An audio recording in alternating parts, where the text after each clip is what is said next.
The Souls of Black Folk by W.E.B. DuBois. The forethought.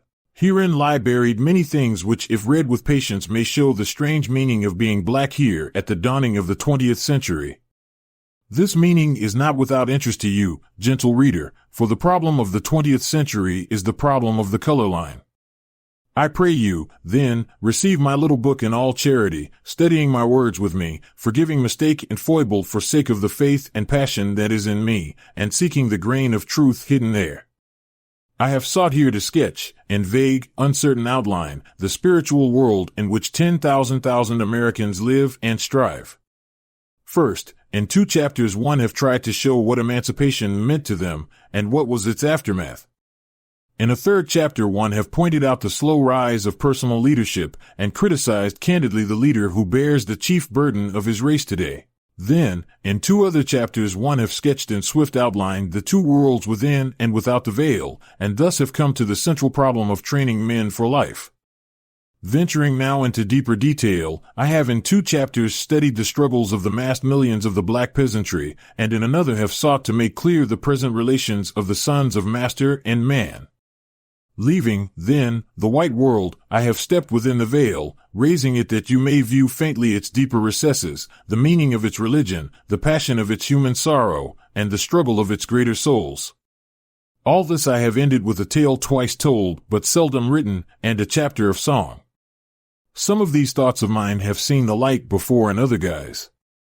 For kindly consenting to their republication here, in altered and extended form, I must thank the publishers of the Atlantic Monthly, The World's Work, The Dial, The New World, and the Annals of the American Academy of Political and Social Science. Before each chapter, as now printed, stands a bar of the sorrow songs, some echo of haunting melody from the only American music which welled up from black souls in the dark past. And, finally, need I add that I who speak here am bone of the bone and flesh of the flesh of them that live within the veil? W.E.B. DuBois, Atlanta, Georgia, February 1st, 1903. Chapter 1.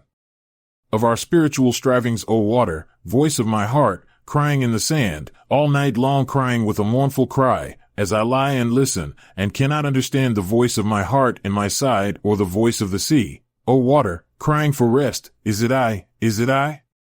All night long the water is crying to me. Unresting water, there shall never be rest till the last moon droop and the last tide fail, and the fire of the end begin to burn in the west, and the heart shall be weary and wonder and cry like the sea, all life long crying without avail, as the water all night long is crying to me. Arthur Symons.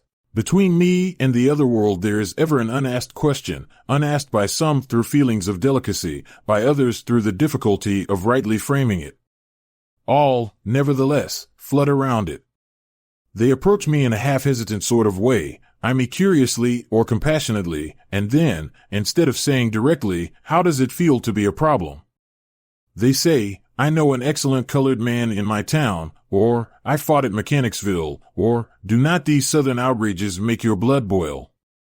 At these I smile, or am interested, or reduce the boiling to a simmer, as the occasion may require. To the real question, how does it feel to be a problem? I answer seldom a word. And yet, being a problem is a strange experience, peculiar even for one who has never been anything else, save perhaps in babyhood and in Europe. It is in the early days of rollicking boyhood that the revelation first bursts upon one, all in a day, as it were. I remember well when the shadow swept across me. I was a little thing, away up in the hills of New England, where the dark Housatonic winds between Hoosick and Taconic to the sea.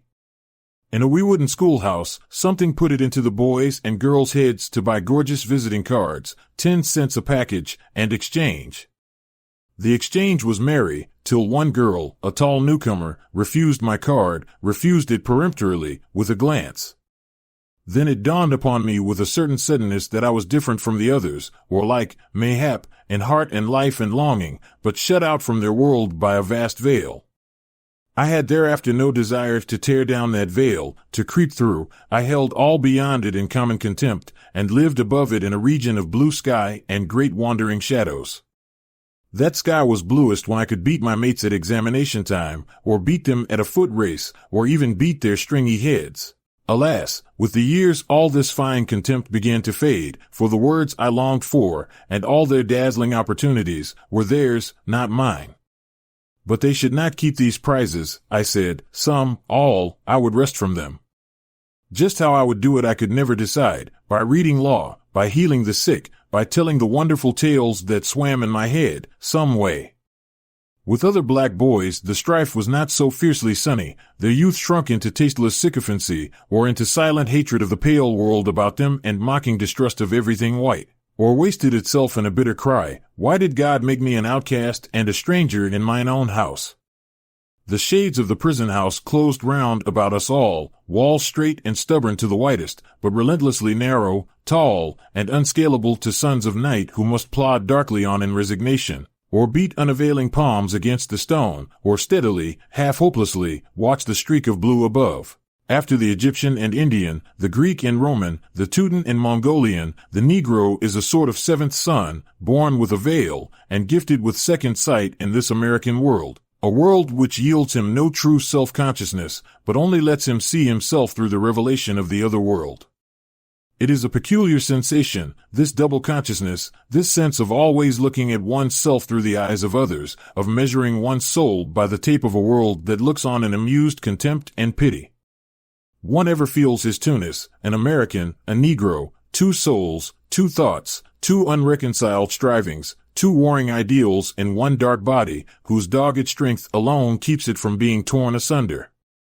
The history of the American Negro is the history of this strife, this longing to attain self-conscious manhood, to merge his double self into a better and truer self. In this merging he wishes neither of the older selves to be lost. He would not Africanize America, for America has too much to teach the world and Africa. He would not bleach his Negro soul in a flood of white Americanism, for he knows that Negro blood has a message for the world. He simply wishes to make it possible for a man to be both a Negro and an American, without being cursed and spit upon by his fellows, without having the doors of opportunity closed roughly in his face. This, then, is the end of his striving, to be a co-worker in the kingdom of culture, to escape both death and isolation, to husband and use his best powers and his latent genius. These powers of body and mind have in the past been strangely wasted, dispersed, or forgotten. The shadow of a mighty Negro past flits through the tale of Ethiopia the shadowy and of Egypt the Sphinx. Through history, the powers of single black men flash here and there like falling stars, and die sometimes before the world has rightly gauged their brightness. Here in America, in the few days since emancipation, the black man's turning hither and thither in hesitant and doubtful striving has often made his very strength to lose effectiveness, to seem like absence of power, like weakness. And yet it is not weakness, it is the contradiction of double aims. The double-aimed struggle of the black artisan, on the one hand to escape white contempt for a nation of mere hewers of wood and drawers of water, and on the other hand to plow and nail and dig for a poverty-stricken horde, could only result in making him a poor craftsman, for he had but half a heart in either cause. By the poverty and ignorance of his people, the Negro minister or doctor was tempted toward quackery and demagogy, and by the criticism of the other world, toward ideals that made him ashamed of his lowly tasks. The would-be black savant was confronted by the paradox that the knowledge his people needed was a twice-told tale to his white neighbors, while the knowledge which would teach the white world was Greek to his own flesh and blood. The innate love of harmony and beauty that set the ruder souls of his people a-dancing and a-singing raised but confusion and doubt in the soul of the black artist. For the beauty revealed to him was the soul beauty of a race which his larger audience despised, and he could not articulate the message of another people. This waste of double aims, this seeking to satisfy two unreconciled ideals, has wrought sad havoc with the courage and faith and deeds of 10,000 people, has sent them often wooing false gods and invoking false means of salvation, and at times has even seemed about to make them ashamed of themselves. Away back in the days of bondage they thought to see in one divine event the end of all doubt and disappointment. Few men ever worshipped freedom with half such unquestioning faith as did the American Negro for 2 centuries. To him, so far as he thought and dreamed, slavery was indeed the sum of all villainies, the cause of all sorrow, the root of all prejudice. Emancipation was the key to a promised land of sweeter beauty than ever stretched before the eyes of wearied Israelites. In song and exhortation swelled one refrain, liberty, in his tears and curses the God he implored had freedom in his right hand. At last it came, suddenly, fearfully, like a dream. With one wild carnival of blood and passion came the message in his own plaintive cadences, shout, O children! Shout, you're free! For God has bought your liberty. Years have passed away since then, 10, 20, 40 years of national life, 40 years of renewal and development, and yet the swarthy specter sits in its accustomed seat at the nation's feast. In vain do we cry to this our vastest social problem, take any shape but that, and my firm nerves shall never tremble. The nation has not yet found peace from its sins, the freedman has not yet found in freedom his promised land.